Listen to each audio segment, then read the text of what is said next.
বাংলাদেশের জনমতকে গুরুত্ব দিচ্ছে না ভারত, এই মন্তব্য করেছেন বিএনপির সিনিয়র যুগ্ম মহাসচিব রুহুল কবির রিজভী। বলেন, ভারত বাংলাদেশের সার্বভৌমত্ব নয়, আওয়ামী লীগের জমিদারি পুনরুদ্ধারে কাজ করছে। সকালে রাজধানীর চন্দ্রিমা উদ্যানে নার্সেস অ্যাসোসিয়েশন অব বাংলাদেশের ২১তম প্রতিষ্ঠা বার্ষিকী উপলক্ষে বিএনপি প্রতিষ্ঠাতা জিয়াউর রহমানের সমাধিতে শ্রদ্ধা নিবেদন শেষে এসব মন্তব্য করেন তিনি। এ সময় ভারতের প্রতিরক্ষা মন্ত্রীর বক্তব্য উদ্বেগজনক বলেও মন্তব্য করেন রিজভী। বলেন, দুই দেশের অনেক অমীমাংসিত বিষয় থাকলেও ভারতের উচিত বাংলাদেশের সার্বভৌমত্বকে শ্রদ্ধা করা। দেশের জনগণের পক্ষে না থেকে আওয়ামী লীগের সাথে একপাক্ষিক যোগাযোগ রক্ষা করলে জনগণ তা মেনে নেবে না।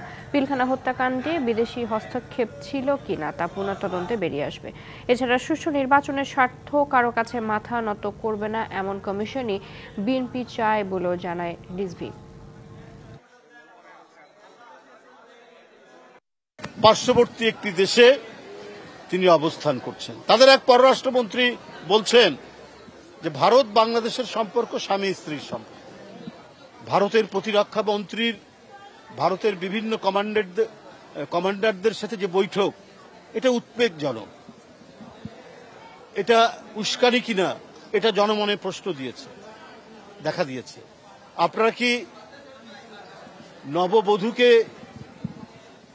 সান্ত্বনা দেওয়ার জন্য, তার যে জমিদারি পুনরুদ্ধারের জন্য কোনো কাজ করছেন? তাহলে প্রতিরক্ষা মন্ত্রী এভাবে কথা বলছেন কেন? এনজিওর কিস্তি প্রথমবার বিকাশ পেমেন্ট করলেই 20 টাকা ইনস্ট্যান্ট ক্যাশব্যাক।